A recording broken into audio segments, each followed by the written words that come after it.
All right, let's get started. Thank you everyone for joining today's webinar. My name is Jordan Luther and I'm the president of the AIAS and I'll be your moderator for today's webinar on the ARE. Today I'm joined by two expert panelists, Liz and Nick, who are going to be answering your questions and my questions about the architect registration examination, or the ARE. We'll start out with a 15-minute presentation giving an overview of the exam. Then, as someone who's about to begin taking the ARE herself, I will lead the rest of the discussion with my questions, plus some questions from the audience. You can submit your questions about the ARE using the Q&A tool throughout the webinar.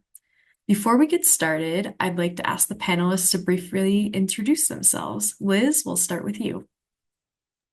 Hi, everyone. My name is Liz Fraka, and I am in my first year out of school. I just graduated from the University of Kansas in May, and I also served as the past Midwest Quad Director with the AAS. So I love working with students and answering questions. In my ARE journey, I have taken 5 out of the 6 tests, and I have my last one scheduled for this Friday. So I have a lot of experience studying for these exams at this point. Fantastic. Thank you so much, Liz. Nick, feel free to introduce yourself as well. Absolutely. Thank you, Jordan. My name is Nick Respecki. I'm on the examination team with the National Council of Architectural Registration Boards, or NCARB, as you may know us. Been with NCARB for getting close to 10 years, working on the exam the entire time I've been with NCARB. I'm also a licensed architect. I gained a license back in 2013 in the District of Columbia before joining NCARB in 2015. So I'm looking forward to the conversation this evening, and hopefully, Liz and I and Jordan are able to answer all your questions. So thank you all for joining. Jordan, back to you. Fantastic. Well, thank you all. And remember that you could submit your questions about the ARE using the Q&A tool throughout the webinar. And if you have to step out at any point, a recording of the webinar will also be available on YouTube. Alrighty, Nick, I will hand it back over to you for the presentation. Great. So let me get the slides fired up here.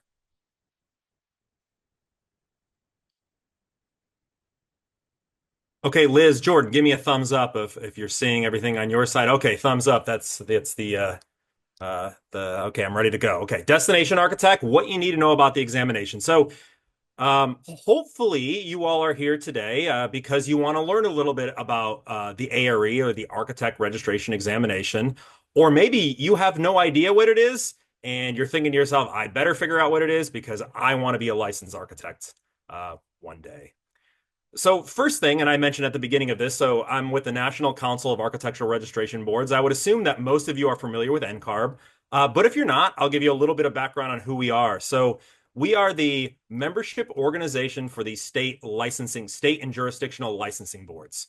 And so, well, what does that mean? If you'll see a map up on the screen, basically the 50 states plus District of Columbia, Guam, Puerto Rico, U.S. Virgin Islands, Northern Marianas Islands, together, all of these jurisdictions have a board that will license architects. So you heard me mention at the very beginning, I'm licensed in the District of Columbia. That means that's where I can practice architecture. I cannot go, Liz, Missouri? Kansas. Kansas. Okay, I was close. So Liz is in Kansas. I can't go to Kansas and practice architecture because I'm not licensed there. So I'm licensed in DC. So all of these licensing boards across the country grant individual licensees the ability to practice within their state borders. Now, well, what is NCARB's role in all of this? So those licensing boards are members of NCARB. And so what we do is we work with those licensing boards to facilitate licensure. And so when I say we work with them, what are sort of the things that we do? So we help create standards, models, programs that then assist the boards in regulation. So an example would be the Architect Registration Examination. So this is the exam that's required in all 55 jurisdictions, but this is not developed by the states. Instead, it's developed by NCARB, and then the 55 jurisdictions then adopt that as a requirement within their borders. All 55 jurisdictions require the ARE as a requirement. So if you're sitting here today thinking, Nick, tell me about the jurisdictions that don't require the ARE. Unfortunately, I can't do that because there are no jurisdictions that don't require it. It's a requirement regardless of where you go. And it's just one of many requirements to earn a license to practice architecture. And I know that's the focus of the webinar today, but I'll just point out in these different licensing jurisdictions, they also typically have an education requirement. So the majority of jurisdictions, that would be the degree from the NAB accredited program. Not all, but the majority have that as a requirement. And then also these jurisdictions want to see that you've completed the AXP, so you have worked in an office, gaining experience to earn that license as well too. So the examination is just a part or one of the components that you'll need to complete to earn a license. And then ultimately, when you complete them all, you'll get that nice stamp down there at the bottom. Liz, I know you're probably looking forward to getting that stamp. Start stamping things around the office as you continue your exams. So let's talk specifically about the architect registration examination. So I mentioned that it's required in all the jurisdictions. The good news for you all is regardless of where you take it, so if Liz is taking it in Kansas or someone else is taking it for a Texas license or a license in Michigan or Indiana, the exam is identical. And so what that means for you all is down the road, you're going to have to take the ARE one time, and it's good for licensure in all the jurisdictions. So that's great. So you only have to take it one time. It's a national exam, accepted everywhere. What does the exam look like? So there are 6 different divisions of the ARE. So when I say divisions, you can think of them as individual exams that you have to take to be ARE complete. And you'll see the 6 up on the screen here. One thing I will note early on in this presentation is just because I'm going to present them in a certain order, starting from left to right with practice management in the upper left, does not mean you need to take them in that order. You can actually begin taking the ARE in any order that works for you. And we're going to talk about that later in the conversation today. But going through these briefly, the practice management, this is a 65-item exam. This is the smallest of the 6 divisions. This is really assessing your competencies in running a practice. So can you deal with clients and billing and staffing and contracts and keeping the practice running? So that all of that sort of content is in the practice management division. The project management division. You've probably heard of project managers as a part of architecture firms. So you can think of the project management division as that division of the ARE that assesses your ability as a future architect to manage a project. So this could be developing schedules, coordinating with clients, contracts, deliverables. All of that can be bundled into the project management division of the ARE. Now, the next 4 divisions, programming and analysis, project planning and design, project development and documentation, and finally construction evaluation, really follow the progression of a project through a firm. So programming and analysis, as you can guess, that's really focusing on the programming and analysis part of a project. So this is before you even start designing what the project is, you're doing site analysis, you're doing code analysis, you're doing programming with the client, trying to determine what are the spaces required within the building. So all of that is in the programming and analysis division of the ARE. Next division, project planning and design. You can think of this in a traditional design bid build project as sort of that schematic design into the early design development phases of a project, where you as an architect would be doing basic floor plans and elevations and sections, doing some initial selection of building materials would be part of this division. And so it's not the really detailed construction documentation type content that's going to be in the project development documentation division, but project and planning and design, think of the sort of creating the schematic building, plan, elevations, sections, that sort of stuff. Project development and documentation, this is the division that really focuses on sort of the technical aspects of being a designer and architect when it comes to now you're not just selecting building materials, you're detailing building materials. You're detailing the integration between materials. You're creating construction documentation that you will pass over to your contractor to eventually construct the building. This also includes understanding building specs, what it takes to develop building specifications as well. And then finally, construction evaluation. This division really focusing on the architect's responsibilities and competencies necessary during the CA phase of a project. So that's When the architect has passed all the drawings to the contractor is then building or constructing the building. What does the architect need to do during that phase? So anything from reviewing submittals, responding to RFIs, visiting the site, ensuring that the contractor is following and executing the contract and contract documents. So those are the 6 divisions. Now, just going back to for a moment, as we run through the rest of the presentation today, no, you can take these in any order. And so it's really important when you get to a point that you're ready to begin testing that you're very strategic about this and don't think you need to take them in the order that NCARB presents these divisions in. If you're wondering when you can actually start testing, because that's always a big question. All of you are in school right now. You're probably thinking like, okay, Nick, tell me about when I can actually start testing. Can I start doing it now while in school? Do I need to meet a certain requirement? NCARB has this great licensing requirements tool. It's located on our website. You can go over to our website and find it. Or if you just Google NCARB licensing requirements tool, it's going to be one of the top search results. You can go over to this requirement, and there's this button you'll see highlighted in blue on the left. Early eligibility is available to the ARE. And so you can click that button, and it'll highlight all the jurisdictions that allow early eligibility to the ARE. So you can see from this map, it's the majority of jurisdictions. Now, what does early eligibility actually mean? And so in the case of looking at the District of Columbia, so we'll use DC here.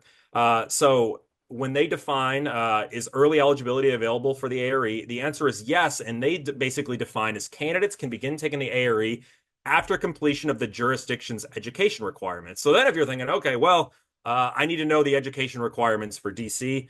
Good news, our licensing tool also has that and gives you that information. So in this case, it's the completion of a degree from a NAB accredited program. And this is actually the case for the majority of jurisdictions. So if there's something you want to take away from this presentation today is majority of jurisdictions allow you to begin testing when you've met that jurisdiction's education requirement. One note, it's not always the degree from the NAB accredited program. Some jurisdictions allow testing under other circumstances. So it's really important to, when you get to the point that you think you're ready to begin testing, think about where you want to earn that initial license. You can go over to this tool, and let's say it's Colorado. You can click on the state of Colorado and see what the requirements are to become eligible for the ARE. So that's something that many of you might not deal with right now, but down the road, it's going to be really important. Understanding that states set the rules, they grant the license. However, NCARB has this great tool to help you understand the different requirements across the country. When you're ready to actually request those eligibilities, what are the steps that you go through? First thing, and I mentioned it in the previous slide, those requirements are set by the jurisdiction. So each state sets the requirements for when you are eligible to test. And I mentioned typically that's the completion of the jurisdiction's education requirement. Step 2, so how do you actually physically request that eligibility? You can go into your NCARB record. Under the exams tab, there's actually a button that says request eligibility. And you can go ahead and request your eligibility. Now, an important thing about that requesting eligibility, it applies to all divisions of the ARE. So when you request eligibility, you don't do it per division. So Liz wouldn't request eligibility just for practice management or construction evaluation. It's for taking all 6 divisions of the ARE. Once you request that eligibility, the system will walk you through the steps, tell you if there's additional steps you need to take, or if you need to contact NCARB for further information on becoming eligible within a state. Really important along your path to licensure is stay up to date on your jurisdictional rules. And I can't reinforce that enough, is that NCARB, yes, we establish model standards that we are hopeful that all jurisdictions adopt and follow. However, understanding that states have the authority to set whatever requirements they want for licensure in their jurisdiction. So really important to keep up with the requirements within the state that you're pursuing initial licensure in. And so just make sure to keep your contact info up to date within your NCARB record. How about IPAL? I would imagine many of you in attendance today are probably thinking, well, what about IPAL programs? And so if you're not familiar with what that is, it's the Integrated Path to Architectural Licensure. So essentially, these are NAB accredited programs that also are an active, or in this case, an IPAL program. So what these programs allow an individual to do, if you're enrolled in them, is not only you're getting a degree from a NAB accredited program, but while you're getting that degree, the programs allow you to both take your ARE, your 6 divisions of the ARE, and also complete your AXP. And the idea behind this is that as when you graduate, you would have the opportunity to complete the components of licensure. So that's the AXP, the ARE, and the examination, and you could then apply to your jurisdiction post-graduation. So there are currently 28 schools across the country. I believe it's maybe 33, roughly 33 different programs within these 28 schools.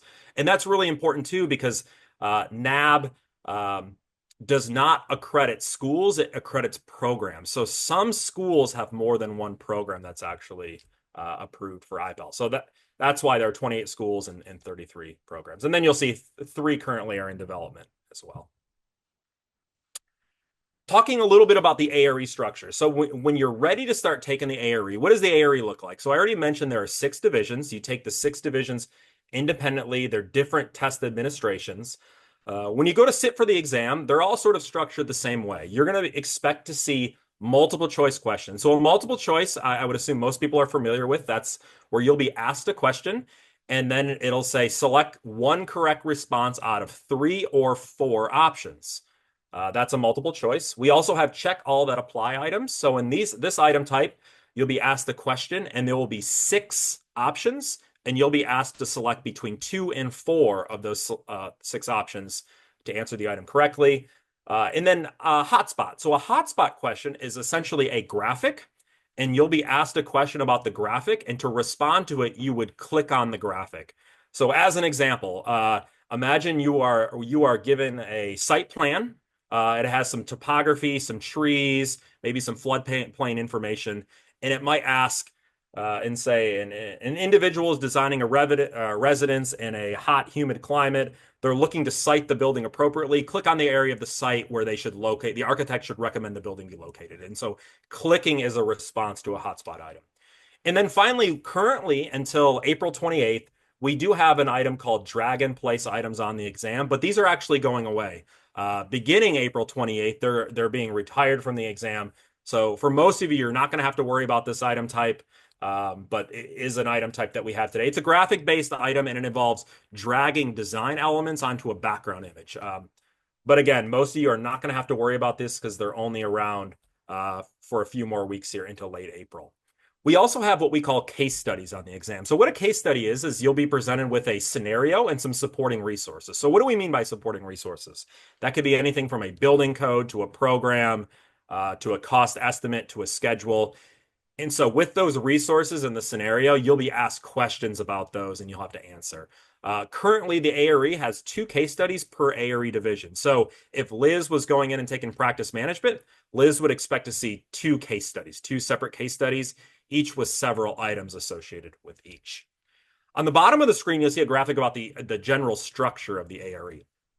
And so basically, when you go to launch an exam, you'll have an introduction, and then you'll get 2 sets of questions, the discrete items or standalone questions. So these are, you can think of as the items not associated with case studies. And then you'll also have a set of case study items. Now you can navigate it in any order. You can jump to case study items first, discrete items first, jump back and forth. Doesn't matter. And then finally, there are a few screens that you'll go through at the conclusion of your exam, including seeing your provisional feedback or provisional score on the exam as well. Couple things about confidentiality and security. When you begin taking the ARE, you're going to be asked to accept the ARE candidate agreement. Basically, what it says is what you see on the exam is confidential. It's copyrighted by NCARB. It's our intellectual property. So you can't copy it. You can't reproduce it. You can't even talk about it in your study groups. I think it's really important to note that this is a high stakes licensure examination. The intent of it isn't a teaching exam. We're not intending to teach you to take the test. We're essentially assessing your competency to protect the health, safety, and welfare of the public. So really important. Don't talk about what you see on the exam outside of general concepts. So if Jordan was to take an exam and say, oh yeah, I had exams on accessibility and codes, no problem at all. However, if Jordan left her exam and said, hey, Liz, I had this item and it was about designing a stair that needed to egress 600 people in a museum building, that would be over the line as far as details. So it's really important when you get to the point of testing, only talk about general content and ideas that you saw on the exam. Don't talk about specific details of items or case studies. The ARE is delivered in two different modalities or two different settings. So you can choose to go into a physical brick and mortar test center where the computer, the mouse, the keyboard, they'll all be set up. You'll go through a security screening, you'll sit down and take your exam. Now, if that's not for you, if you're more comfortable in the confines of your own home office, then you can use online proctoring. And so with online proctoring, the exam is identical to an in-person exam. They're both hitting the cloud, an Amazon server out there that the exam is stored on. They both hit the cloud, load your exam. Now, with online proctored testing, one thing to note on that is if that's something you're interested down the road, there are very specific requirements for how you set up your testing space at home. And so they're in our ARE 5.0 guidelines. I won't go through them here today, but know that, from screen size to what can be actually on your desktop, internet speed, all of that sort of stuff is included in the guidelines as requirements. We offer a test run, which basically with PSI, which is our delivery vendor, you can actually schedule a test to ensure your system is working. They're free. It's called Test Run. You can do it right through your NCARB record to ensure that you're ready for exam day. Couple policies to run through. So score validity policy. So you might be thinking, when I get a pass on an exam, how long does that pass actually last? And so actually that pass will remain valid for the current version of the exam. So in our case, as long as ARE 5.0 is around, as well as the immediate following version. So let's say down the road, there's an ARE 6.0, and ARE 5.0 credit would still be valid through the end of ARE 6.0. Retesting, we're hopeful that individuals pursuing licensure pass on the first attempt their exams. However, we do know that candidates do fail divisions, and we offer retakes. So candidates can retake up to 3 times within a running year. So not a calendar year, but within a 12-month period of time. And they must wait 60 days between each retest. So that's the retesting policy. Finally, a little bit on scoring. Exam scoring is actually fairly simple. You go and you take your exam. Each item is worth 1 point, although there are some pre-testing unscored items on your exam. We list those numbers in our ARE guidelines. But basically, you earn 1 point for each question you get correctly. At the end of your exam, when you end it, it adds all those points up and then basically compares it to the cut score. If the cut score is, let's say, a 47 and you score a 47, you're going to get a pass. If the cut score is 47 and you get 45 items correct, it's a fail. So it's a very simple scoring structure. And it's one thing to note on that is it's based on your performance on the entire division. It doesn't look for you to pass individual content areas. Practice exams.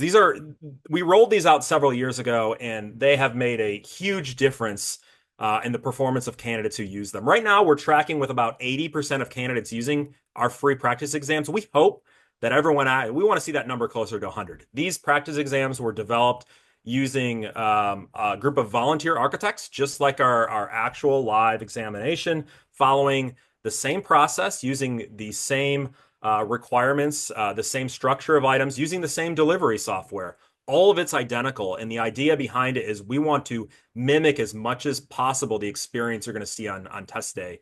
Now, granted, you're going to see different questions, but the experience will feel very similar, same tools.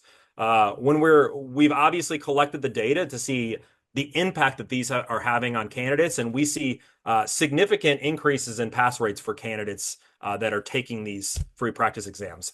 In our 2024 NCARB by the numbers, which has a lot of data on the examination, it's available on our website. Just search NCARB by the numbers. We were seeing about a 15% increase for candidates who were actually taking the practice exams versus candidates that were not. And for you all, you do have access to these as well. It's not just individuals with eligibilities, but if you just have a record, you can go into your record and you can also check out our free practice exams as well. You can take them as many times as you want. And if you're just sitting here curious about the ARE experience, go into your NCARB record and launch one of them and go through it, and you'll sort of get an understanding of what the ARE is all about.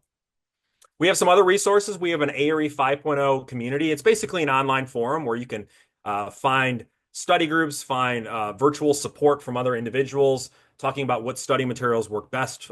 So that's available. We have videos on our YouTube channel. We also have a reference list. You'll see it on the far right.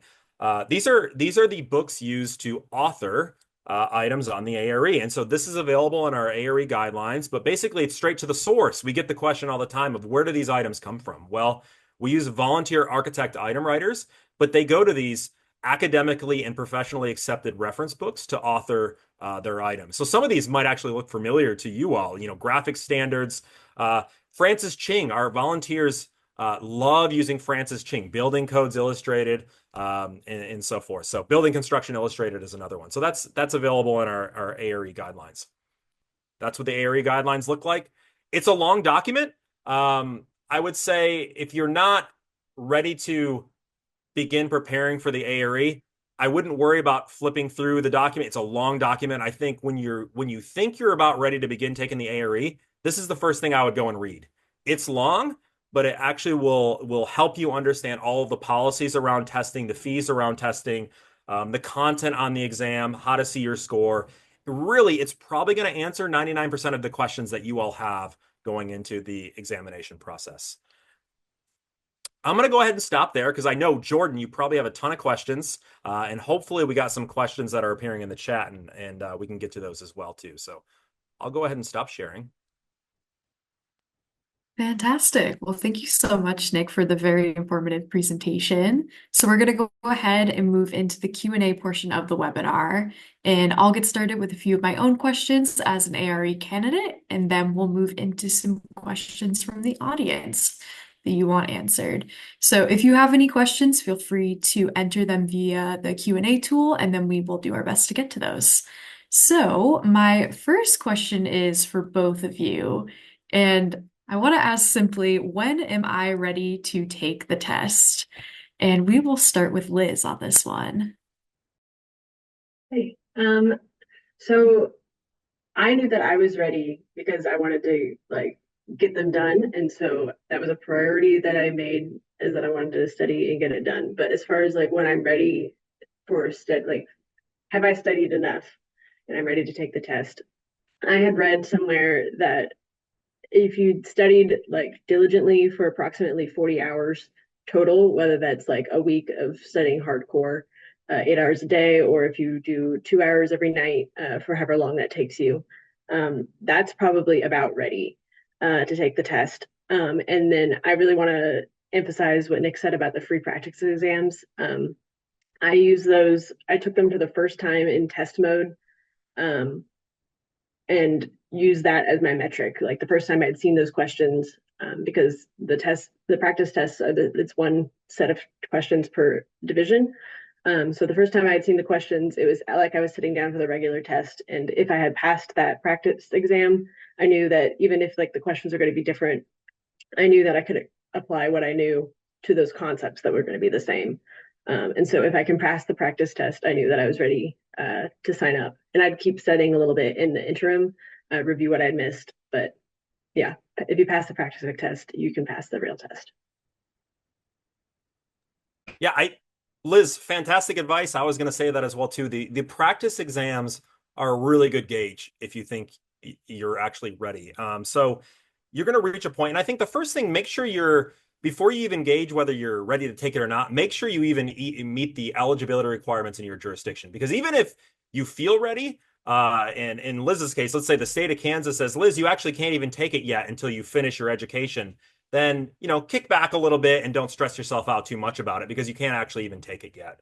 But assuming that you meet the eligibility requirements, I think the practice exams are a really good gauge to go ahead and I wouldn't jump in there right away. I would actually study for a bit. One thing that you can really do is look at your AXP. I would assume many of you on this webinar here this evening, you're completing your AXP, and the AXP, NCARB's data really shows that candidates have the most success when they completed the associated AXP area. So in the case of, let's say, programming and analysis, a good point of thinking you're maybe prepared to take that exam, first thing is, how are you with your programming and analysis AXP hours? Because if you've completed those, okay, that's a good thing to check. our data says you'll be more successful about 0 to 3 months after finishing an AXP area. You could then at that point go use the practice exam to gauge how ready you are. If Liz goes and takes it and fails the practice exam miserably, probably want to study a little bit longer before going in again. Now, one note on using the practice exams as a gauge, it's going to best represent the exam the first time you take it. The second time, you're going to sort of know the questions that you're going to see, and so it's not going to be as accurate of a reflection of how prepared you are. So, really don't go in and take the practice exam until you're really ready to gauge if you're prepared for the real one. But yeah, Liz, I agree with everything you said. Well, thank you both so much. That is incredibly helpful to know as I start studying and taking my AREs. Continuing on with thinking about studying, this next question is for Liz. And I'm curious to hear if there's any study groups that you recommend joining, both on a local and national level. Yeah, so personally, I didn't really study with people just because of how I personally work. I focus a lot better if I like sit down by myself and work hard. But I know through my local AIA chapter, we have study groups. So they'll focus on 3 sets of the tests together, and you'll go through it as a small group and support each other to make sure all of you pass those 3 sets of tests. But then also, depending on your firm, there could be others, people getting ready to take their practice exam or their real tests that you can study with. And also, I would recommend you talk to your firm to make sure that they can support you with licensure, especially with the costs of the exam and also the cost of study materials. And then finally, if you don't have people at your firm that are studying and you don't have anyone at your AAA that are studying, I would also recommend virtual study groups of like just kind of immersing yourself in the content. And so like looking on YouTube and listen to people talk about their experience with the exams in podcasts. And there are apps that have practice questions that aren't as good as NCARBs, but they help just get you in the thinking about it all the time. Well, that's very helpful to know. Thank you, Liz. Nick, would you care to weigh in on that one as well? Yeah, I study groups super helpful, and I think it's important to think about a study group not just as a group you're going to go and you're going to sit there and you're going to be opening the books and reading and learning. I think of it as a support group as well too, and an accountability group that helps each other get through the process. It's a lot. It's a lot of studying, and so sometimes just having a general support group can really just help the mental grind of going through the process. So that's the first thing I'll add. Second, if you're thinking, well, what if you're at a small firm and maybe you don't have, or you're in an area that doesn't have a local AIA chapter, maybe there are only 3 people at your firm, no one's testing, and maybe you're thinking, oh, well, what am I supposed to do here about a group? We see it all the time actually on our ARE 5.0 community. People go over there and they say, hey, I'm in this area. I'm looking to start a virtual study group over Zoom. Is anyone interested? And basically, people will jump in and they form a sort of virtual study group that way of people that these individuals don't know, but they actually met them online through the community. I think the really important thing to note is as you're going through this process, know that there are thousands of candidates doing the same thing as you. So you're not alone. You don't have to be alone. And there is lots of support out there, and highly recommend find the support that works for you. Yeah, I do want to emphasize that. I didn't study with anybody, but I did have a really good friend that I graduated with that was in the similar pace as me testing. So even if, and she lives in Chicago, and so we're not here together, but she's like, oh, I passed this test, and we just like support each other and cheer each other on as we going, and that was really motivating as well. Well, that's super encouraging to hear from both of you that there's definitely a lot of support in this process and that you don't have to go it alone and that you can really find your community to help you through it. So that's really great to hear. For our next question, we are going to start with Nick. And I'm wondering, if I fail an exam, can I retake it? And then if yes, how long do you recommend? Or do I have to wait before retaking it? Yeah, good question. Yeah, so if you do fail an exam, I mean, the first thing is don't get down on yourself. The exams are tough. Think about they're for a professional license to practice architecture. It's a big deal.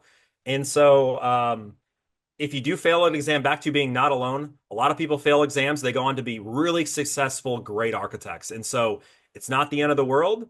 If it does happen, um, as far as waiting, you do have to wait 60 days, is what our policy says, before you can reschedule that exam. And then you can take the same division of the A or E up to 3 times over a 12-month period.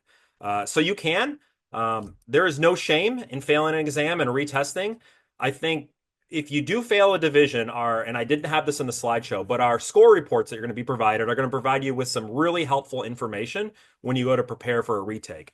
And so what they do on page 2 of the score report for failing scores only is the score report provides feedback of how you performed in each of the content areas for that division. And so what you're able to do is you'll see that some areas you might have performed really well. And so when you go back to study again, you know, okay, I'm good there. I'm not going to waste my time studying for content area 1. I answered 82% of the questions correct in that content area. But look at this other one, content area 4. I only answered 22% of my questions correct. And so it's going to give that feedback. And so I think be strategic and smart about how you prepare to retest. Don't over prepare for the areas that you did well on. Focus on those areas that your score report shows that you did a little bit worse on. And also those score reports, it provides a percentage of the average passing candidate. So you'll be able to gauge yourself against the sort of passing threshold. Those percentages, just know the exam isn't scored at a content area level. It's purely for you to understand, like if I failed and Liz passed, it would allow me to compare myself to the typical passing candidate. So yeah, prepare smart if you do fail. And just as a bounce back to the practice exams, I also provide a score report similar to that, which I really used a lot to help study. So like if I bombed content area 3, I would know how to practice that stuff ahead of time so that I could avoid suffering in that area when I got to the actual exam. So just another plug for practice exams. Well, that is very fantastic to know. Thank you both. So for our next question, this one's also going to be for both of you. How should candidates begin to look for a firm that supports their ARE progress? And what types of questions should I ask in an interview to understand firm support? And for this one, we will start with Liz. Yeah. So what I did when I was looking around, like when I went to a career fair, I would say hi, and then get through the initial questions, and then how do you support professional development for people at your firm, and you kind of gauge how they answer from there, because I think not only do you want your firm to support your professional development and licensure at that level, but then also beyond, and how they support maintaining your licensure and other professional accreditations you might want to get in the future. So from that point, you can start to gauge if they're receptive to supporting, and then if you get a good feedback from that, then you can ask a little bit more specifically, what resources do you provide to students or to young professionals working on their exam? Do you have any study groups, etc.?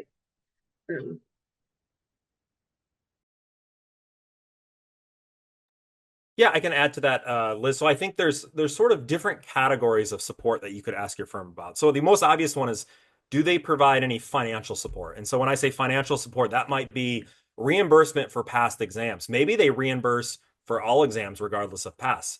Do they provide financial support for test prep resources that are paid? Do they have some offered in the office? Do they offer any time off to test, or do you have to take vacation days to do it? So those you could all put in sort of the financial support, and also supporting you through the completion of AXP by reimbursing for your NCARB record is another thing to ask about. Now, maybe not all, as we know, provide the financial support, but then you could also ask about a different type of support. Do they have study groups? Do they have any sessions in the firm that would support you in completing the ARE? Do they, when it comes to the AXP, I know this session isn't focused on AXP, but a good thing to ask is, will they allow you to move around and work on different things in the firm to complete all of your AXP? And I think that's, yes, not financial, but it's advantageous to becoming a licensed architect. So I don't be afraid to ask all those questions. We know at NCARB that, yes, many firms are very supportive of licensure, but it's not the case of all firms. It really depends on the firm. And then it's also good to know that you will have a supervisor, not just the firm, but a supervisor that will support it, be able to sign off on your AXP hours and will help mentor you and supervise you along the path as well, too. So I think it's sort of, you can look at it at both the firm level and also asking the questions of, are there architects that will supervise me that I can learn from, ask questions, and they can help me through this process as well. Those are all great questions that I will be noting as I start my interview process here. So thank you both so much. So our next question is going to be for Nick. And we have a question from the audience wondering, do you have any additional information to share regarding ESL or English as a second language accommodation? Yeah, accommodations, fantastic question. So NCARB actually has two different types of accommodations that you could apply for going before taking an exam. I think that's really important before scheduling an exam. So we have ADA accommodations, and you can read about that on our website as well too. So those would be accommodations for additional break time or extra testing time, depending on your condition, and those can be applied for through NCARB. And so those are based on the Americans with Disability Act accommodations, and there's some examples of those in our guidelines. Now, Jordan, specifically to your question on ESL accommodations, yes, and actually we have ESL accommodations too. So those are for individuals where English is their second language. And so we've had those accommodations available for a few years. So what they are is there's additional testing time, 20%. And then there's also, if you go to a physical test center, this isn't available for online proctoring, but you can bring a word for word translation dictionary. And the idea behind this is we want to make sure individuals who English is their second language have adequate time to answer all their questions on their exam.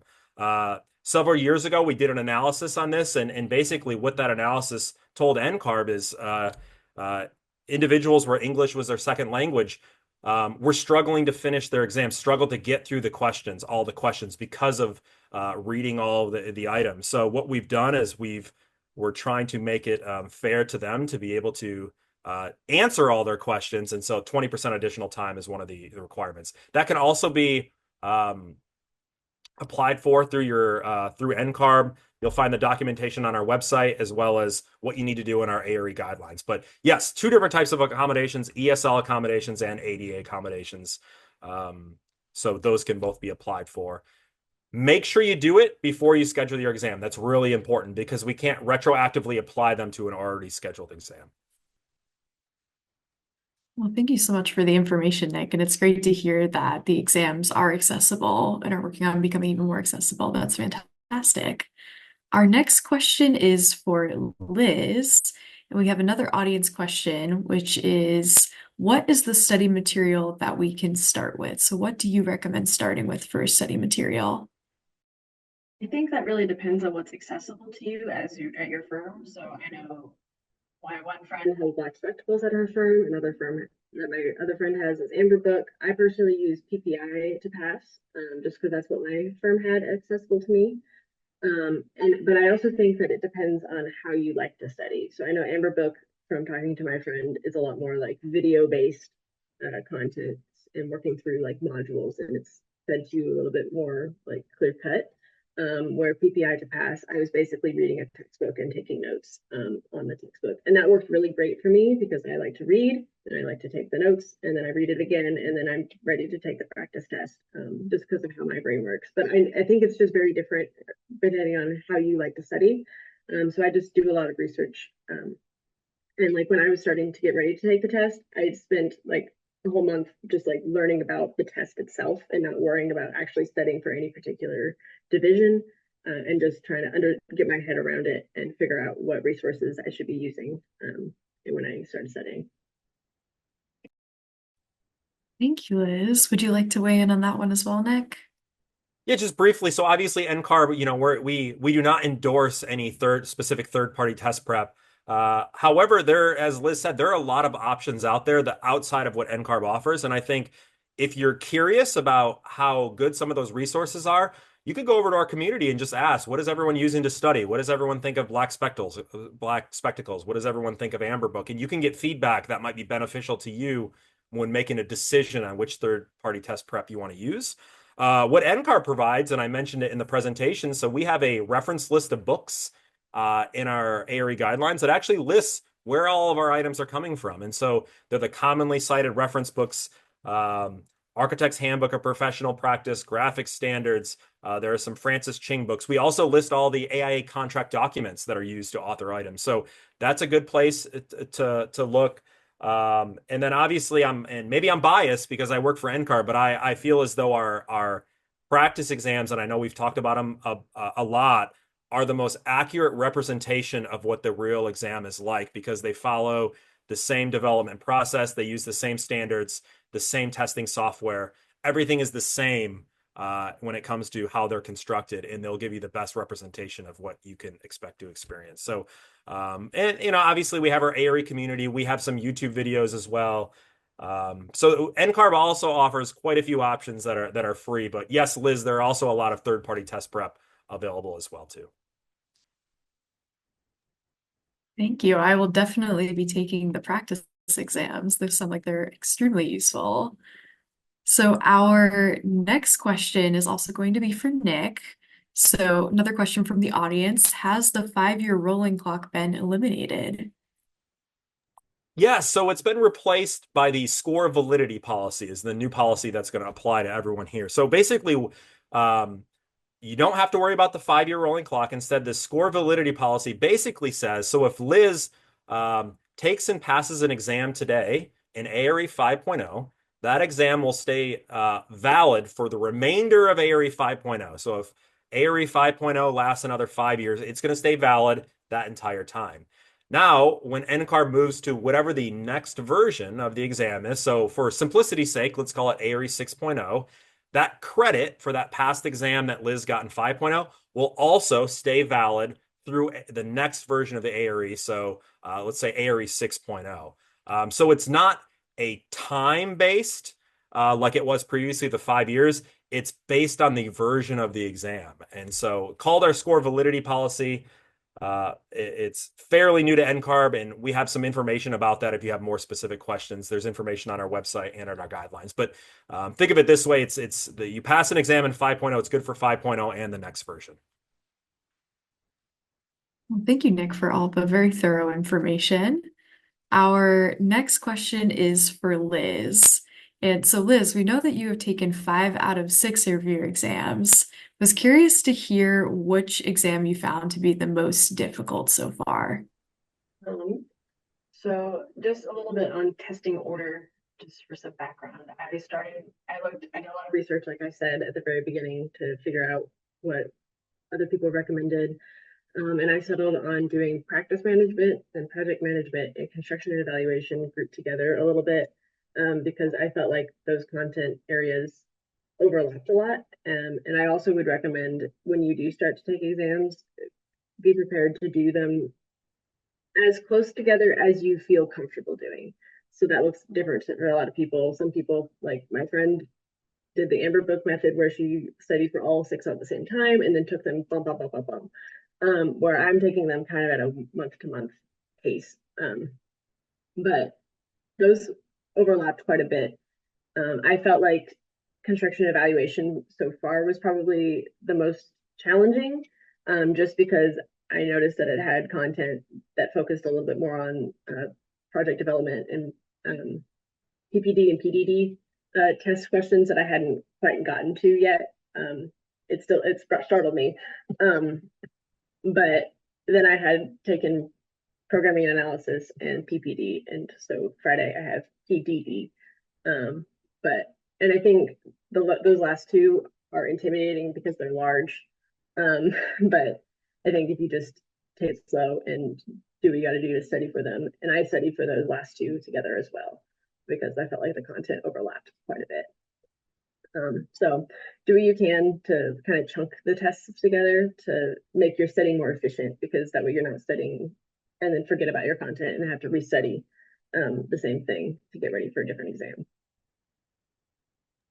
Well, that is very helpful to know as I get further into my studying. So thank you, Liz. Our next question is for Nick. Do we have to pay for exam retakes for those exams that are trickier? Yeah, so you do have to pay for retakes. It's the same fee as taking the first attempt. So yes, the it's still a fee. Thank you. And then another question for Nick. Is there an anticipated date when the next version of the ARE will be released? No, there isn't, and that's still something NCARB. And you've probably seen some if you're subscribed to our email. And NCARB has been doing a lot of work recently, looking at the future pathways to licensure and what the next model actually looks like. And so at this point, I can honestly say I have no idea the exact launch date of the next exam.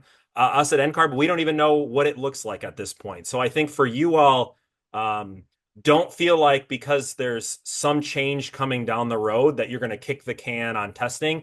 Don't do it, because I can tell you there will always be change on the horizon for NCARB. We do not sit and things are not static. We're always looking to improve, to better serve our membership, to better protect the health, safety, and welfare of the public. And so there's always going to be changes. And we've even seen it recently with our current ARE, the retirement of Dragon Place items this year. Last year, we retired quantitative fill in the blank items. So there's always constant change and improvement along the way. And when NCARB does make that decision about what the next version of the exam is, what it's called, what it looks like, we're going to communicate it early. We're going to communicate it often, and we're going to make sure it's not a surprise to anyone.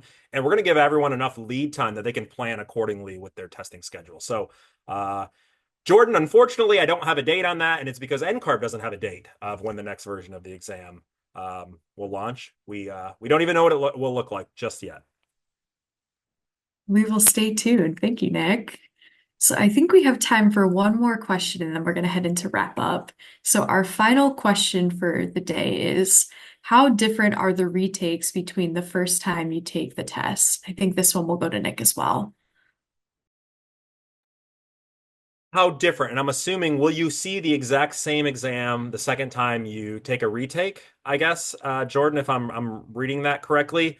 I believe so. Okay, so here's the thing about a retake. You're actually, if you, let's say Liz, I'm going to use you as an example here. Liz goes in, takes programming and analysis, and Liz fails on her first attempt, schedules an exam 75 days later, goes into the test center. Liz is going to see what we call a different form or a different version of that division. Now, there will be some overlapping items, but a lot of the collection of items overall is going to be different. And we call it at NCARB a different form of the same division. So you're not going to see the same collection of questions if you go in for a retake. However, the advantages they all come from the same objectives or content areas on the exam. So if you were to go to our ARE 5.0 guidelines, each division of the ARE has objectives that represent a certain percentage of the exam. So like PA, it'll have an objective 1.1, maybe it's on something environmental related. That will have a certain percentage of items on the exam. So you're going to see that same percentage of items. The items will just be slightly different. So the advantage will be is maybe you'll know what to expect on the division. However, you're going to see a different collection of items, if that's really Jordan, the essence of what that question is asking. I think that answered it very well. That was a great question and great to know the answer to that. Thank you. So I believe we have reached our last few minutes of today's webinar. So before we wrap up, I'd like to ask each of you to share a final takeaway or piece of advice for our viewers. And we are going to get started with Liz. Yeah. So I think mine's kind of like in a two-part. So everyone's schedule and timeline for taking the test is different, and everyone's way of studying for different. So you don't need to compare yourself to like your peers taking the test. But at the same time, I think the best time to take the test is as soon as you can after school and as soon as you feel ready with your ASB. Personally, I did it immediately because I didn't want to lose my studying skills from school, because I think a lot of the strategy of learning how to take this test is applying test taking strategies as well as applying what you've learned from studying for the test. So keeping those skills fresh from school, and taking them as soon as you can, because life is just going to keep getting harder, as you know, start a family maybe, or move to a new city, or, do all these other things that aren't architecture. So do it as soon as you think you are ready, but also don't feel like you need to do it on anyone's timeline but yourself, which seems contradictory, but do it as soon as you can.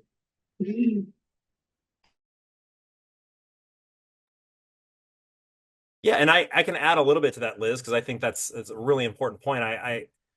Many of you, as we know, you're in school right now, and this probably doesn't apply to a lot of you right now because you don't meet the eligibility requirements. It's very easy to see this exam on the horizon and be overwhelmed and be a little bit terrified. Oh my gosh, I have to take this 6th division exam to become an architect. It might seem overwhelming, but I think keep your focus on getting through your education if you're in school right now, because that's part of the requirements. One of the requirements to becoming a licensed architect in the majority of jurisdictions is completing that education. So focus on that. Focus on your AXP as well, because AXP, you can log those experience hours while you're in school. And so focus on that. And I think back to your point, Liz, you'll reach a point once you meet those eligibility requirements that you will technically be eligible to take it. But I think at that point, you need to sort of gauge if you're ready or not. And so that's when you want to start looking at your experience, looking at what you're doing in a firm. And so, if you're spending a lot of time doing construction and administration, maybe that would be the exam you'd want to take first. So be really strategic, be smart, make a plan for how you want to take those exams. And then the final piece of advice I'll end with is when you get to the point of taking the exams, don't be scared of them. Be confident in what you've learned in school. Be confident in your knowledge that you gain through experience, and just go into it confident that you can take and pass it, and you will most likely be successful in that. So I think confidence is really important when you get to that point of testing. And leave it with that, Jordan. Well, fantastic. This is all excellent advice that I will definitely take with me as I begin my own ARE journey. But that brings us to the end of our webinar today. I want to say thank you so much to our panelists sharing your expertise, and thank you to our viewers for attending. If you couldn't see the entire webinar, you'll be able to watch a recording later on the AIAS and NCARB's YouTube channels. We're so glad you were able to join us today and hope you all have a fantastic rest of your day.